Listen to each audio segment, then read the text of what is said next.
आज हम लोग बात करने वाले हैं स्टोक्स लॉ के बारे में। जैसा कि मैंने अपने पिछले वीडियो में आपसे कहा था कि लॉयड्स मिरर को पढ़ने से पहले हमें स्टोक्स लॉ के बारे में जानकारी होना बहुत ज़रूरी है, तो उसी को आज हम देखेंगे कि आखिर में स्टोक्स लॉ क्या कहता है। ठीक है, तो आज हम लोग बात करने वाले हैं बेसिकली स्टोक्स लॉ के बारे में। ठीक है, तो स्टोक्स लॉ क्या कहता है? स्टोक्स लॉ कहता है कि जब भी कोई लाइट वेव जो है वो डेंसर मीडियम से रिफ्लेक्ट करती है तो वो एक फेज चेंज से सफर करती है। वो कितने फेज चेंज से सफर करती है? It suffers a phase change of pi और 180 डिग्री। कहने का मतलब क्या है कि जब भी कोई लाइट वेव है अगर वो डेंसर मीडियम से रिफ्लेक्ट करती है तो उसके फेज में चेंज आ जाता है कितने का? 180 डिग्री का या फिर पाई का। तो अगर स्टेटमेंट आएगा लिखने के लिए कि स्टोक्स लॉ क्या होता है तो हम क्या बोलेंगे या फिर क्या लिखेंगे? हम लिखेंगे कि Stokes law states that when light wave reflected from denser medium it suffers phase change of pi और 180 डिग्री। मैं यहाँ पे राइट भी कर देती हूँ कि आई होप कि क्लियर हो आपको। It states that a light wave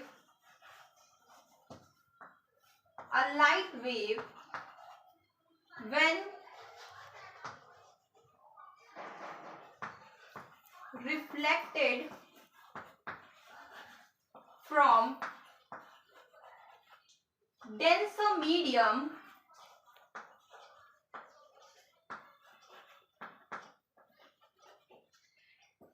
it suffers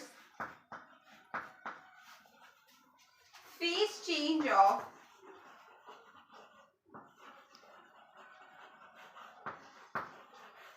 पाई और 180 degree.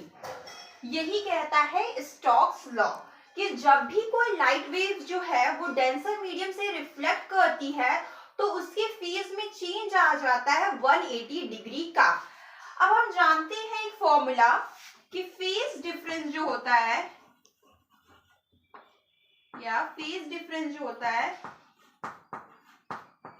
It is equals to 2 pi by lambda into path difference.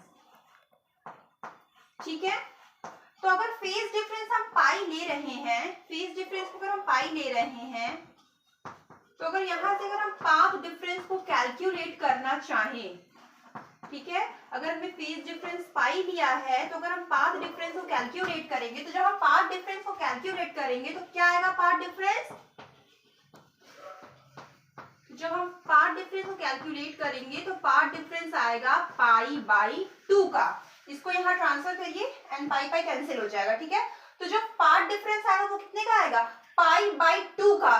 तो हम ऐसे कह सकते हैं, तो स्टोक्स लॉ को एक हम दूसरे वे में भी एक्सप्लेन कर सकते हैं कि जब भी कोई जो लाइट वेव है वो डेंसर मीडियम से रिफ्लेक्ट करती है तो उसमें फेज चेंज आ जाता है 180 डिग्री का, या फिर हम कह सकते हैं कि पाथ डिफरेंस हो जाता है कितने का?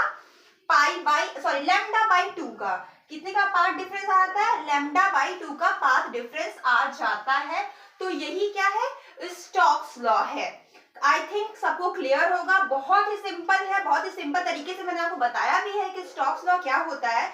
तो स्टोक्स लॉ सिंपली ये कहता है, सिंपली कुछ नहीं देखना है, सिंपली बस ये कहता है कि जब भी भाई लाइट वेव है वो डेंसर मीडियम से रिफ्लेक्ट होगी तो उसमें क्या होगा? फेज चेंज आ जाएगा कितने का? 180 डिग्री का, या फिर पाथ डिफरेंस कितने का आएगा? लैम्डा बाई 2 का। ठीक है, अब हम इसका प्रूफ भी देखते हैं। इसका मैथमेटिकल प्रूफ भी एग्जाम्स में पूछा जाता है कि state and proof Stokes law. तो अब इसका प्रूफ देखते हैं। ठीक है, तो इसको मैं इरेज कर दे रही हूँ। आई होप कि आपने स्क्रीनशॉट या फिर अपने कॉपी में नोट कर लिया होगा। आई होप कि सारे वर्ड्स क्लियर होंगे आपको, इसीलिए मैंने बहुत बार उस चीज को रिपीट भी कर दिया कि अगर कोई वर्ड ऐसा है जो क्लियर नहीं है तो वो आप सुन लें। ठीक है, अब हम इसका प्रूफ देखते हैं। तो स्टोक्स लॉ का प्रूफ क्या है? ठीक है, मैथमेटिकल प्रूफ की बात करते हैं। ठीक, यहाँ पे हम क्या लिखते हैं?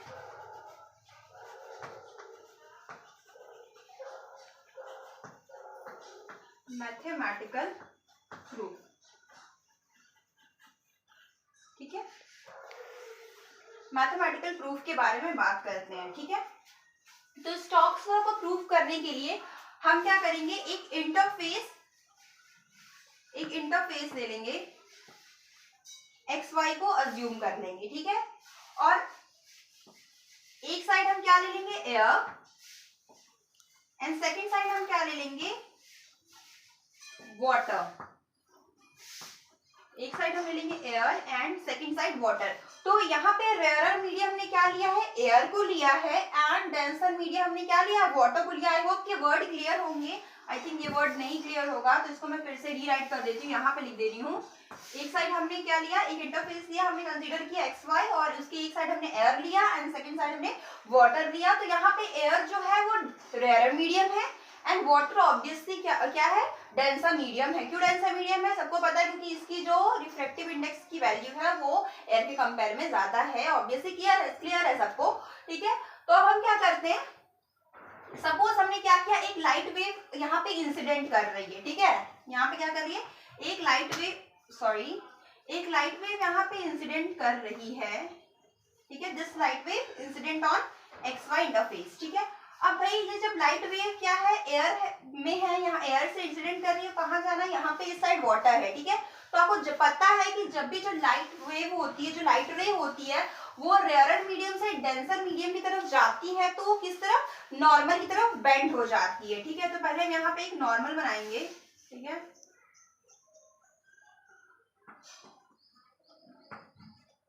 एक मिनट, पिक्चर क्लियर नहीं है।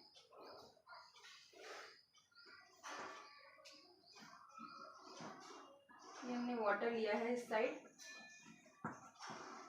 ठीक है। ये एक लाइट वेव जो है वो इंसिडेंट कर रही है कुछ इस तरीके से, ठीक है। तो अब जब ये वाटर की तरफ जाएगी तो होगा क्या कि जब ये वाटर की तरफ जाएगी, जब यहाँ से ये पास करेगी तो it will bend towards the normal. तो ये क्या होगी, नॉर्मल की तरफ बेंड हो जाएगी, अपने ओरिजिनल पाथ से डेविएट हो जाएगी, ठीक है। और कुछ पार्ट तो इसका रिफ्लेक्ट होगा, और कुछ पार्ट तो इसका रिफ्लेक्ट हो गया, एंड कुछ पार्ट ऑब्वियस ही बात है रिफ्लेक्ट भी होगा। तो ये रिफ्लेक्ट हो गया, सेम एंगल पे क्या होगा, रिफ्लेक्ट हो गया।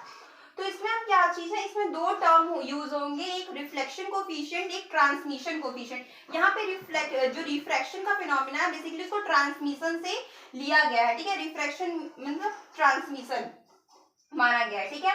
तो हम क्या मानते हैं, हम मान लेते हैं कि जो रेयरर मीडियम है, दैट मीन्स जो एयर है, उसमें जो रिफ्लेक्शन कोफिशिएंट है वो R है, और ट्रांसमिशन कोफिशिएंट जो है वो क्या है, T है, ठीक है। और डेंसर मीडियम में हम ये मान लेते हैं कि इसमें जो रिफ्लेक्शन कोफिशिएंट है वो R' है, और जो ट्रांसमिशन कोफिशिएंट है वो कितना है, T' है। तो इस केस में, रेयरर मीडियम के केस में हमने माना कि जो रिफ्लेक्शन कोफिशिएंट है, यहाँ पे मैं लिख दे रही हूँ, जो रिफ्लेक्शन कोफिशिएंट है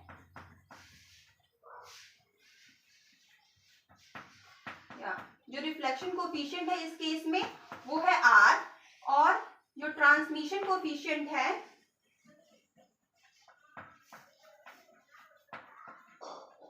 वो है T। और ये डेंसर मीडियम के लिए हमने क्या माना कि जो रिफ्लेक्शन कोफिशिएंट है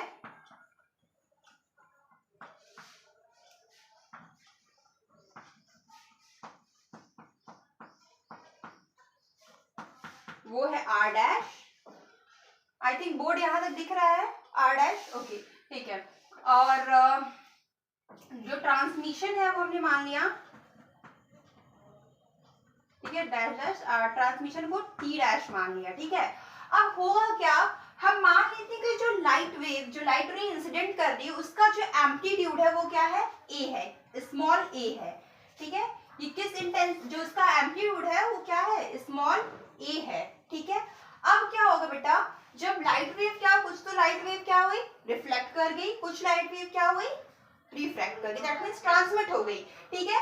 तो अब हमें पता है जो लाइट हमारी रिफ्लेक्ट हुई है, अगर उसका हम इंटेंसिटी देखें तो उसकी इंटेंसिटी क्या हो जाएगी, उसकी इंटेंसिटी A इनटू, क्योंकि लाइट वेव जो है वो रेयरर मीडियम में रिफ्लेक्ट हुई है, तो रेयर मीडियम का जो रिफ्लेक्शन कोफिशिएंट है वो क्या है, आर है, तो ए इंटू आर हो जाएगी, ठीक है।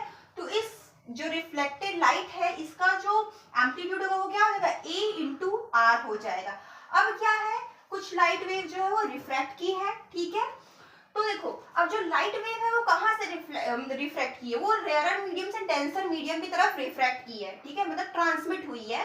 तो इसका जो हम निकालेंगे एम्पलीट्यूड, इस रे का एम्पलीट्यूड अगर हम निकालें तो वो क्या होगा, ए इंटू क्योंकि ये रेयर मीडियम से किए तो हम किसका कोफिशिएंट लेंगे, रेयर मीडियम का ट्रांसमिशन कोफिशिएंट लेंगे, तो वो क्या है, टी है, तो ए इंटू टी।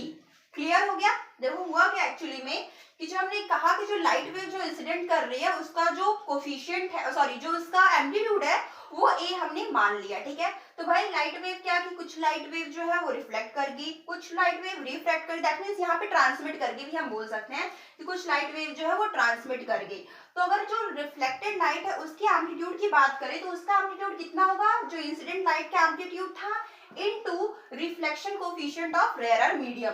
एंड सिमिलरली अगर हम इसकी बात करें, जो रिफ्रैक्टेड लाइट है, जो ट्रांसमिटेड लाइट है, उसका जो एम्पलीट्यूड होगा वो क्या होगा, amplitude of incident light into transmission coefficient of rare medium. यहाँ रेयर मीडियम क्योंकि ये डेंसर मीडियम, लेकिन यहाँ पे हम रेयर मीडियम क्यों ले रहे हैं, क्योंकि ये लाइट जो है वो कहाँ से आ रही, लाइट जो है वो रेयर मीडियम से आ रही है, इसीलिए हम रेयर मीडियम के ट्रांसमिशन कोफिशिएंट से इसका मल्टीप्लाई किए हैं। क्लियर।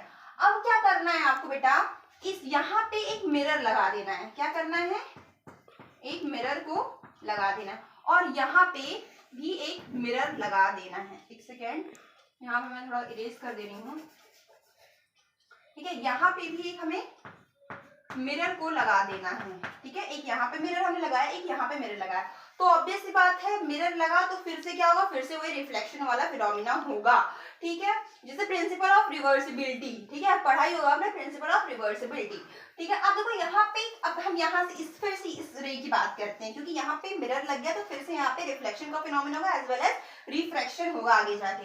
तो अब देखो हुआ क्या कि जो यहाँ पे लाइट है, मतलब जो यहाँ से मतलब रिफ्लेक्शन होगा, क्योंकि यहाँ से रिफ्लेक्शन होगा, क्यों होगा, क्योंकि भाई इस पे जो लाइट वेव पड़ी अभी क्या करेगा, ये जो प्लेन मिरर है उसको रिफ्लेक्ट करेगा, तो ये 80 जो एम्पलीट्यूड का लाइट यहाँ पे इंसिडेंट किया है यही क्या होगा, रिफ्लेक्ट होगा। तो पहले तो रिफ्लेक्ट होगा, और सॉरी यहाँ से रिफ्लेक्ट होगा।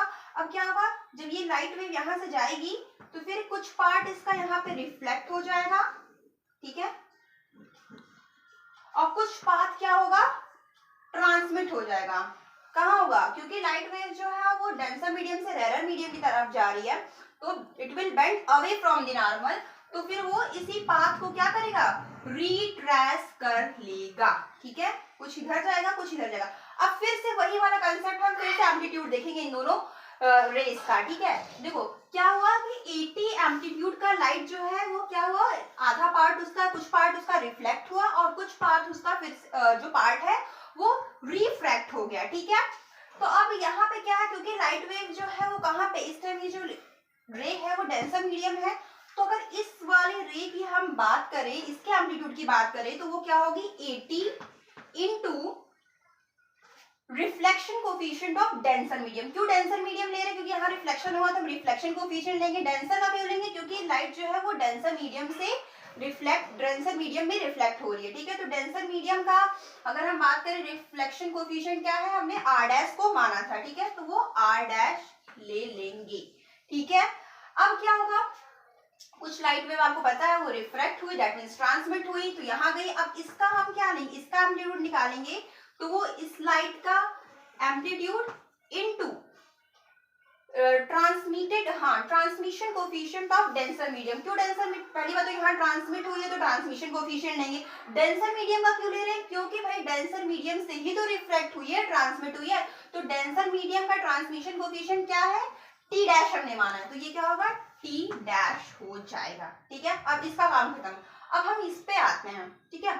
तो अब यहाँ पे हमने प्लेन मिरर लगा तो ऑब्वियस बात है फिर लाइट यहाँ से क्या होगी, बैक हो जाएगी, दैट मींस अपने पाथ को रिवर्स करेगी, तो बैक होके फिर से आएगी, एआर एम्पलीट्यूड की लाइट फिर से आएगी, तो कुछ पाथ उसका क्या होगा, रिफ्लेक्ट होगा, कुछ पाथ उसका रिफ्रैक्ट होगा, है कि नहीं। तो कुछ पाथ उसका क्या होगा, रिफ्लेक्ट होगा, तो रिफ्लेक्ट होकर जो पास जाएगा उसकी अगर एम्पलीट्यूड की बात करें तो वो कितनी होगी, पहले तो ये ए आर तो होगी, लिखेंगे ही हम, ठीक है।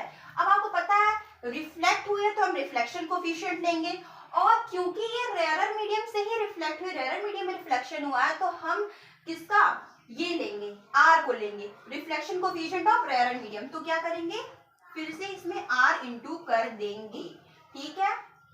एक बार मैं इसको क्लियर लिख दे रही हूँ, ये है ओके, ये ए आर आर है, ठीक है, क्लियर होगा आई थिंक, क्लियर दिख रहा है ना इसमें, ठीक है। अब ये तो रिफ्लेक्ट हो गई, ठीक है। अब क्या है, हाँ, अब जब यहाँ से लाइट आई तो कुछ पार्ट उसकी रिफ्लेक्ट हुई, अब कुछ पार्ट उसकी रिफ्रैक्ट भी होगी, ठीक है। अब यहाँ पे मान लेते हैं रिफ्रैक्ट हुई है, तो कितना उसका एम्पलीट्यूड क्या हो, जो रिफ्लेक्टेड लाइट है दैट मींस जो ट्रांसमिटेड लाइट है उसका एम्पलीट्यूड क्या होगा, पहली बात तो इसका एम्पलीट्यूड इनटू, अब देखो क्योंकि लाइट ट्रांसमिटेड हुई है तो हमें क्या लेना होगा, ट्रांसमिशन कोफिशिएंट लेंगे, क्योंकि वो रेयरर मीडियम्स में हुई है तो हम क्या लेंगे, transmission coefficient of rarer medium, जो कि क्या है टी, तो ए आर इंटू टी, ठीक है, ये हो जाएगा। क्लियर है, आई होप कि यहाँ तक एकदम आपको क्लियर होगा, देख लीजिए। फिर से एक बार बता देते हैं, एक बार बता देते हैं हुआ क्या एक्चुअल में, हुआ ये कि हमने एक इंटरफेस अज्यूम किया एक्स वाई, एक तरफ हमने एयर लिया, दूसरी तरफ वाटर लिया, एयर यहाँ पे रेयरर मीडियम का काम कर रहा है, वाटर यहाँ पे डेंसर मीडियम का काम कर रहा है। हमने एक लाइट वेव को इंसिडेंट करा है जिसका एम्पलीट्यूड हमने ए मान लिया, एंड उसी तरीके से क्या हुआ, एम्पलीट्यूड ए मान लिया, और हमने ये मान लिया है कि जो रिफ्लेक्शन कोफिशिएंट है वो रेयरर मीडियम का वो आर है, और जो ट्रांसमिशन कोफिशिएंट है रेयरर मीडियम का वो टी है। फिर हमने ये मान लिया कि जो रिफ्लेक्शन कोफिशिएंट है डेंसर मीडियम का वो आर डैश है, और जो ट्रांसमिशन कोफिशिएंट है डेंसर मीडियम का वो टी डैश है, ठीक है। तो हुआ क्या कि जब ये लाइट वेव यहाँ पे आई तो भाई कुछ पार्ट उसका रिफ्लेक्ट हुआ, कुछ पार्ट उसका रिफ्रैक्ट हुआ, तो उसी हिसाब से हमने दोनों का क्या निकाल लिया, एम्पलीट्यूड निकाल दिया। फिर यहाँ पे हमने प्लेन मिरर लगाया, तो प्लेन मिरर लगाने के बाद फिर से लाइट अपने पाथ को रिट्रेस की, फिर से वो भाई वहाँ पे रिफ्लेक्ट हुई, और कुछ पार्ट उसका ट्रांसमिट हुआ। फिर यहाँ पे भी वही फिनोमेना हो, रिफ्लेक्शन एंड रिफ्रैक्शन, तो हमने सारे के एम्पलीट्यूड को लिख लिया है, ठीक है। अब देखिए होता क्या है, मैं यहाँ से इरेज कर रही हूँ थोड़ा सा, ये क्लियर है ना, ये दिख रहा है, देखिए पहला मैं बता देती हूँ, क्लियर नहीं होगा तो पहला मैंने लिखा है ए, दूसरा मैंने लिखा है A T into T dash, and then मैंने लिखा है ए आर आर, ठीक है। आफ्टर दैट यहाँ पे जो लाइट वेव दोनों है उसका मैंने लिखा है ए R T and A T R dash, okay. फिर यहाँ पे जो है वो मैंने लिखा है ए टी, एंड यहाँ पे मैंने ए आर लिखा है, ठीक है, क्लियर। देखिए law of conservation of energy कहती क्या है, law of conservation of energy कहती है भाई कि जितनी एम्पलीट्यूड मतलब जितनी इनकमिंग एम्पलीट्यूड है वही उतनी ही आउटगोइंग एम्पलीट्यूड होती है, ठीक है। That means law of conservation of energy states that incoming amplitude is equal to outgoing amplitude. अब देखो यहाँ पे इनकमिंग एम्पलीट्यूड कौन सी आ रही है, तो ये ए आ रही है, ठीक है। अगर इस पार्ट की हम बात करें तो ए आ रही है, और कितनी जा रही है, यहाँ से दो जा रही है, कितनी, ए टी टी डैश और A R R, that means A R square. तो लॉ ऑफ कंजर्वेशन के अकॉर्डिंग ये दोनों क्या होंगी, इक्वल होंगी, मतलब इनकमिंग, ये क्या है, लॉ ऑफ कंजर्वेशन के अकॉर्डिंग, किसके according, law of conservation of energy के according, law of conservation of energy, ठीक है, law of conservation of energy के अकॉर्डिंग ये होंगी। दैट मींस जो इनकमिंग एम्पलीट्यूड है is equal to outgoing amplitude. तो ये देखिए इक्वेशन हमने ये बनाया। अब इसमें क्या है, ए कॉमन है तो ए को हम कैंसिल आउट कर सकते हैं, तो 1 इज इक्वल्स टू, ओके, ये टी डैश है, ठीक है, टी डैश, ठीक है, T dash plus R square, ठीक है। अब हम क्या करेंगे, इस टी डैश को एक साइड ले लेंगे और आर डैश को सॉरी आर स्क्वायर को ट्रांसफर कर देंगे, तो 1 minus are square T dash is equals to 1 minus are square. तो ये एक हमारा इक्वेशन बन गया, इसको हम क्या करेंगे, रख लेते हैं, ठीक है। अब दूसरा यहाँ पे देखो, अब यहाँ पे देखो कि यहाँ पे सब इनकमिंग है, आउटगोइंग कोई नहीं है कि नहीं, सब इनकमिंग है, आउटगोइंग कोई नहीं है। तो इसमें क्या होगा, जो A T R dash plus A R T जो है it will be equal to 0, यही होगा। अब देखो इसमें क्या है, ए टी क्या है, कॉमन है, तो ये हम लिख सकते हैं R dash plus r is equals to 0. That means r dash is equal to minus r. Clear हुआ? समझ में आया क्या कहना चाह रहे हैं? r dash is equals to minus r. That means दोनों के साइन अपोजिट हैं. दोनों के साइन अपोजिट ये दिखा रहा है कि भाई इन दोनों में क्या है? फेज डिफरेंस है कितने का? 180 डिग्री का. ये अपोजिट साइन क्या दिखा रहा है कि इन दोनों में क्या है? फेज डिफरेंस है. अगर फेज डिफरेंस नहीं होता तो दोनों के साइन क्या होते? सेम होते. लेकिन फेज डिफरेंस है तभी तो दोनों के साइन अपोजिट है. और साइन अपोजिट का मतलब कि कितने का फेज डिफरेंस है? 180 का फेज डिफरेंस है. So this shows that when light wave reflected from denser medium it suffers a phase change of 180 degree. यहाँ से वो चीज क्लियर हो जा रहा है कि r dash is equals to minus r. this opposite sign indicates that या तो दोनों प्लस प्लस में हो या तो दोनों माइनस माइनस में हो. लेकिन यहाँ पे एक प्लस है एक माइनस है. दैट मीन्स इसमें फेज चेंज है, वो भी फेज डिफरेंस है, वो भी कितने का है? पाई का. अब हम एक चीज और प्रूव करेंगे कि जो ट्रांसमिटेड लाइट है, दैट मीन्स जो ट्रांसमिटेड लाइट हो रही है उसमें कोई फेज चेंज नहीं होता, उसमें कोई फेज चेंज का कॉन्सेप्ट नहीं आता. ठीक है, उसमें सेम फेज में होता है, मतलब उसमें कोई फेज चेंज नहीं होता है. ये हम शो करेंगे. तो देखो पहला हमने इक्वेशन बनाया है. अब क्या होता है ना, जब हम रिफ्लेक्शन कोफिशिएंट को स्क्वायर कर देते हैं तो हमें रिफ्लेक्टेड इंटेंसिटी मिल जाती है. ठीक है, रिफ्लेक्शन कोफिशिएंट का अगर स्क्वायर करें तो हमें रिफ्लेक्टेड इंटेंसिटी मिलती है, और ट्रांसमिशन कोफिशिएंट का स्क्वायर करें हमें जो ट्रांसमिटेड इंटेंसिटी मिलती है. ठीक है, तो हमने क्या किया? R square plus t square is equal to 1 and this is from law of conservation of energy. Law of मैंने 2 बना दिया. ये भी क्या है? Law of conservation of energy के अकॉर्डिंग है कि जो रिफ्लेक्टेड कोफिशिएंट है ये क्या है भाई? ये है आपकी रिफ्लेक्टेड, और सॉरी जो ये रिफ्लेक्टेड इंटेंसिटी है, ये रिफ्लेक्टेड इंटेंसिटी है. और उसी तरीके से ये क्या है? ये आपकी ट्रांसमिटेड इंटेंसिटी है. ये क्या है? ये ट्रांसमिटेड इंटेंसिटी है.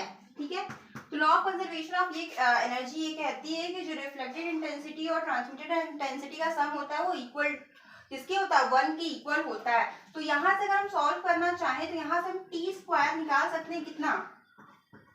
1 माइनस आर स्क्वायर होगा. T square is equal to 1 minus are square, और इसको हम सेकेंड इक्वेशन मान लेते हैं. अब देखो यहाँ थोड़ा मैं इरेज कर देती हूँ ये पार्ट क्योंकि अब इसका हमें जरूरत नहीं है. अब देखो क्या होगा, ये जो पहला इक्वेशन था और ये जो दूसरा इक्वेशन था, देखो दोनों का ये पोर्शन सेम है तो ऑब्वियस बात है ये दोनों आपस में क्या हो गए? इक्वल हो जाएंगे. तो हम लिखेंगे कि फ्रॉम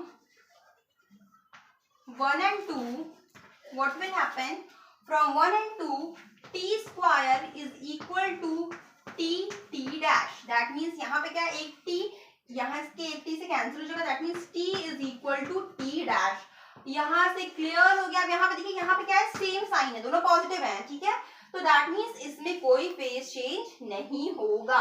आई होप कि आपको क्लियर होगा कि किस तरीके से प्रूफ किया गया. प्रूफ भी मैंने बहुत इजी तरीके से बताया, काफी चीजों को रिपीट कर करके मैंने समझाई है. फिर भी कोई दिक्कत हो तो प्लीज आप कमेंट करके बताइएगा.